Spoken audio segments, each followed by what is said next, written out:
Si parla sempre più di intelligenza artificiale, come una tecnologia che abbraccerà tutti i campi dell'umanità, con grandi risvolti anche nella vita quotidiana. Anche il mondo dell'arte guarda con interesse a questo fenomeno, a questa tecnologia. Scopriamo come. Seppure possa sembrare fantascienza, ma anche l'arte guarda alle nuove tecnologie e guarda con grande interesse e attenzione all'intelligenza artificiale, trovandogli uno spazio in quello che è oggi il mercato ed il sistema dell'arte. La notizia è una di quelle che non ti aspetti.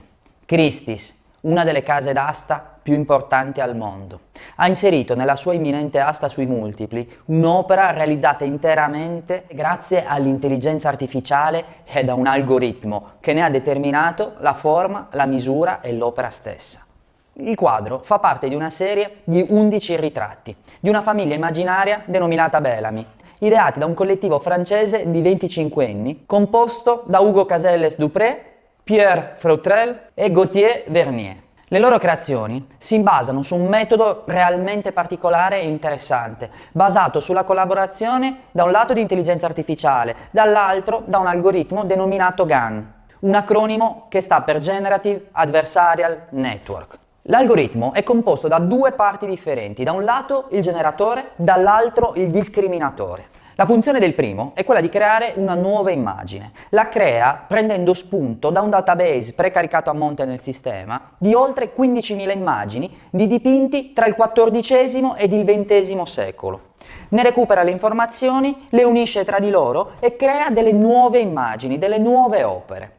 Il secondo punto invece è quella del discriminatore, che è il sistema a cui spetta il compito più difficile, che è quello da un lato di analizzare le 15.000 opere nel database e di raffrontarle a quelle nuove create dal generatore. Il compito quindi è quello di determinare quale opera è effettivamente realizzata dall'uomo, dall'altro invece riconoscere quelle create dal generatore. L'obiettivo finale quale sarà? Sarà ingannare il discriminatore, quindi far sì che il generatore possa ingannare il sistema di controllo del discriminatore e quindi le opere che il discriminatore seleziona vengono reputate delle opere effettivamente fatte dall'uomo.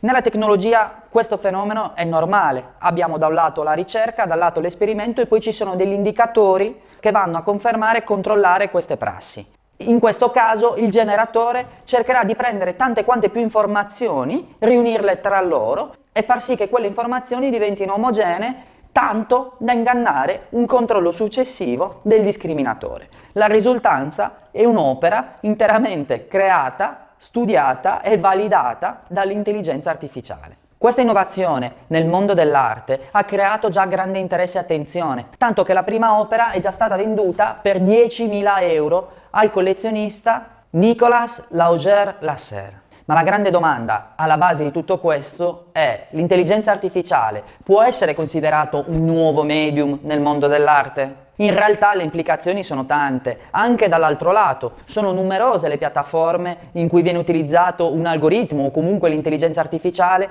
per l'analisi dei gusti e quindi proporre ai propri collezionisti una selezione di opere e quindi migliorandone la fruizione o comunque l'esperienza artistica. Dall'altro lato anche quale strumento, per esempio, per il riconoscimento dei falsi e quindi applicare le tecnologie a tutela e salvaguardia del patrimonio artistico, nonché dei beni anche di investimento. Infatti, i ricercatori della Rutgers University e dell'Atelier for Restoration and Research for Paintings hanno classificato 80.000 tratti unici basati su 300 disegni di artisti tra cui Picasso e Modigliani. Dopodiché una rete neurale ha analizzato, studiato e assimilato tutte le informazioni utili a classificare e riconoscere i singoli tratti delle pennellate. Dopodiché un'intelligenza artificiale è stata addestrata a riconoscere e quindi identificare l'artista secondo quelle informazioni. I risultati di questa ricerca sono stati di assoluto interesse, tanto che il sistema è riuscito a riconoscere